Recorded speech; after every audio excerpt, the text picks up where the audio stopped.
Hi, my name is Kendrix. NGSB, no girlfriend since birth. Hindi ako yung tipong madaling ma-in love. Ang corny kaya. Pero a miracle happened. And this is my love story. Magandang araw, ma'am. Anak ko.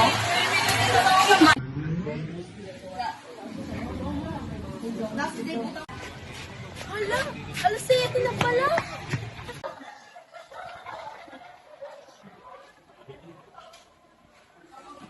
Good morning, class.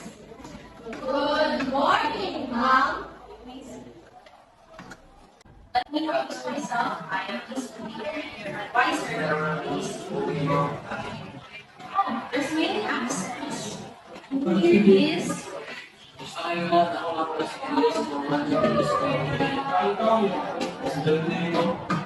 Okay, Siya yung nabangga ko kahapon ah.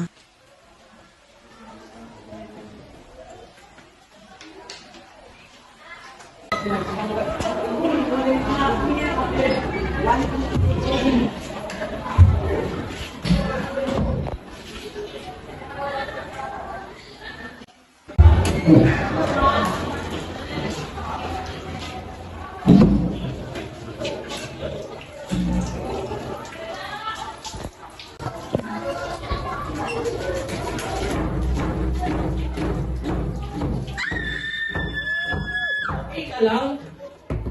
Alam ko naman kung sino eh. Sabi, maghuhugas sa ulang kamay.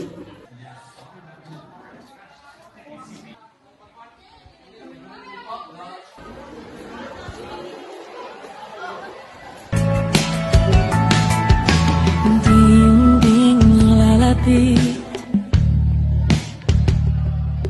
ang ating mga mundo. Ang asa ay ating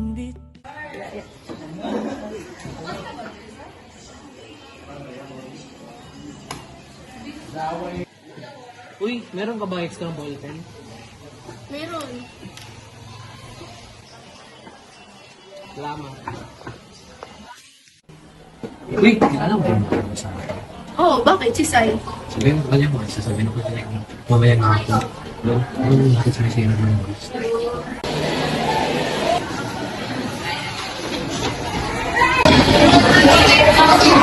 May bibigyan nga pala ako sa'yo sa'yo.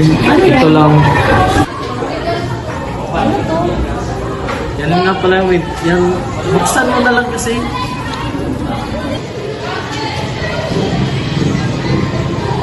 Ano to? Ang bait at ang sakit mo ang aking maraman.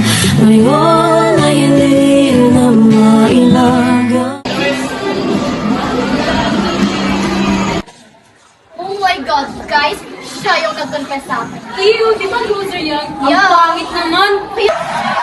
Oh my God, guys! Andiyan na pala siya. Ew! Akasim naman! Ew, loser. Ano ba yan? Anong ginagawa niya? Kapatid eh! Hala! Ano nangyayari dyan?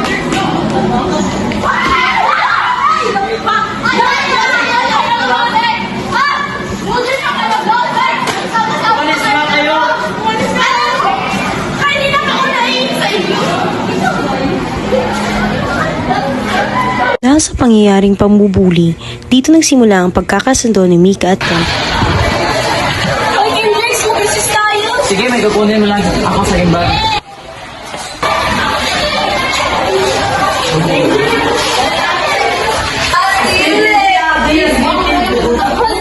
Akin na yan! Hindi yun sa akin, kapatid ko lang yun. Sabay sa kapatid ko lang nga eh.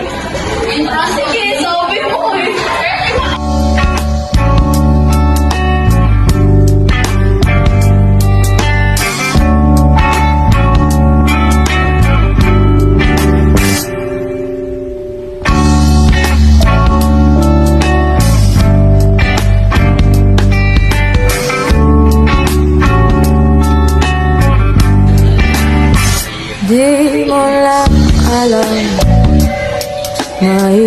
isip kita.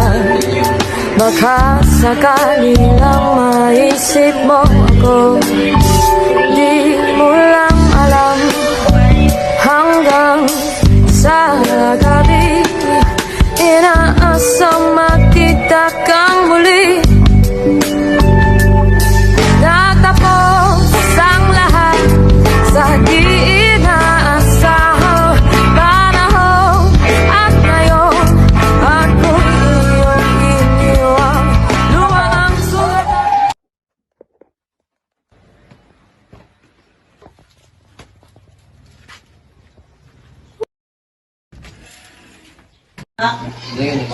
Alam mo ba, ayaw na ayaw ko sa mga taong tinatarantado at hindi nagsasabi ng totoo sa akin. Anong ibig sabihin mo? Ayaw ko sa mga taong nagpapanggap. Gusto ko sabihin nila ang totoo. May sasabihin ako sa'yo bukas. Picnic tayo. Sige, picnic tayo. May sasabihin din ako sa'yo.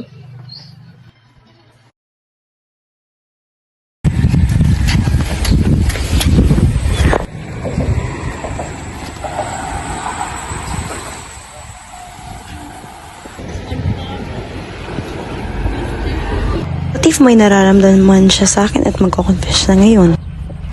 Mabibigla kaya siya sa sasabihin ko. Sasabihin ako sa'yo. Ano yun? May sasabihin din ako. Sanang huwag ka magulat dahil matagal ko din itong pinag-isipan. Alin? Ano? Kala ko ba naman may gusto ka sa akin? Ba't ganon? Ba't di mo sinabi sa akin? Sinabi ko na nga. Mali yung ginawa ko sa kanya. Sana patawarin niya ako. Dating ni Kendrick sa bahay nila.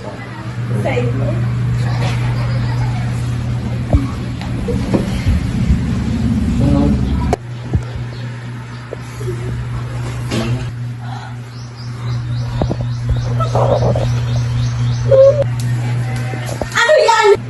Ma, ganito talaga ako. Na ano? Bakla. Bakla?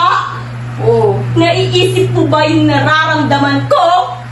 Di ba sinabi ko sa'yo nung una pa lang na ayaw ko ba sa mga taong nagpapanggap? Gusto ko sabihin mo yung totoo? Naiintindihan mo ba? Oo, alam ko naman na bawal magsinungaling sa'yo. Ngunit baka hindi mo ako tanggapin na ang anak mong lalaki ay isang bakla. Di ba? Ang sabi ko, malinaw na malinaw yun. Ang sinabi ko na sabihin mo ang totoo dahil ayaw ko sa mga taong nagpapanggap at tinatarantado ako. Tanggap mo ba ako bilang bakla? Kung bakla ka, kung ganyan ka na talaga, tatanggapin kita! Salamat, ma. Oo!